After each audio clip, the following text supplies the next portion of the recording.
नमस्कार मित्रांनो, स्वागत आहे तुमचं आताच्या ब्रेकिंग न्यूजमध्ये। मित्रांनो, विधानसभा निवडणूक निकालामध्ये महायुतीनं विरोधकांची धूळधाण उडवत 234 जागांवरती विजय मिळवला, तर विरोधी बाकावरील महाविकास आघाडीला 50 जागांवरतीच विजय मिळाला।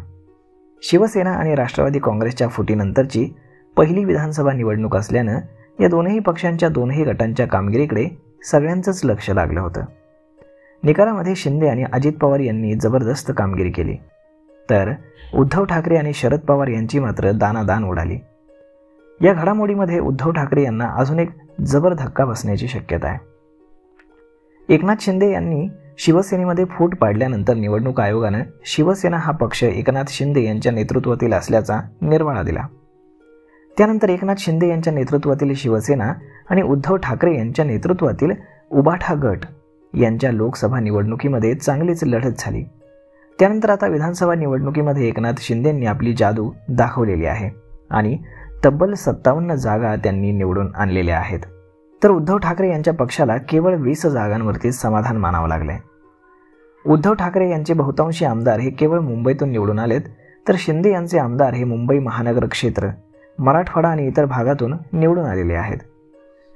राजकीय निरीक्षकांच्या हवाल्यानं आम्ही बातमी देतोय की उद्धव ठाकरे यांना आता आणखी एक धक्का बसू शकतो। शिवसेनेतील फुटीनंतर मोठ्या प्रमाणावरती आमदार आणि खासदार फुटून शिंदेंसोबत घेतले, मात्र सामान्य शिवसैनिक हा उद्धव ठाकरे यांच्यासोबतच राहिला।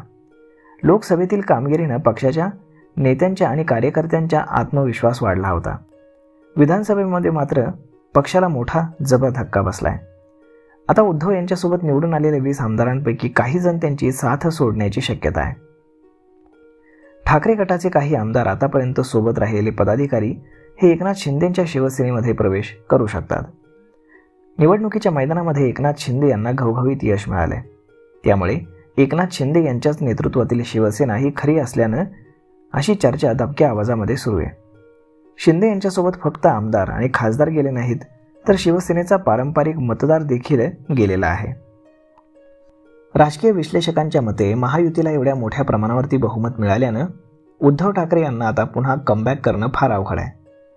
ठाकरेंसोबत राहिल्यानं या आमदारांना आपली कोंडी होण्याची देखील भीती वाटते, तर स्थानिक पातळीवर देखील समीकरणं बदलू शकतात, त्यामुळे उद्धव ठाकरे यांना सोडून लोक जाऊ शकतात। शिवसेनेमध्ये 2022 मध्ये एकनाथ शिंदे यांनी फूट पाडल्यानंतर ठाकरेंबाबत सहानुभूती होती, ती सहानुभूतीची लाट ओसरल्याचं आता समोर आलंय। तर मग मित्रांनो, अशा पद्धतीनं निकालानंतर आता उद्धव ठाकरे यांना अजून एक जबर धक्का बसू शकतो। यावर आपलं मत काय हे तुम्ही आम्हाला कमेंट करून नक्कीच सांगा, आणि जर हा व्हिडिओ तुम्हाला आवडला असेल तर आपल्या जवळच्या मित्रमंडळींसोबत देखील हा व्हिडिओ तुम्ही शेअर करायला विसरू नका। धन्यवाद।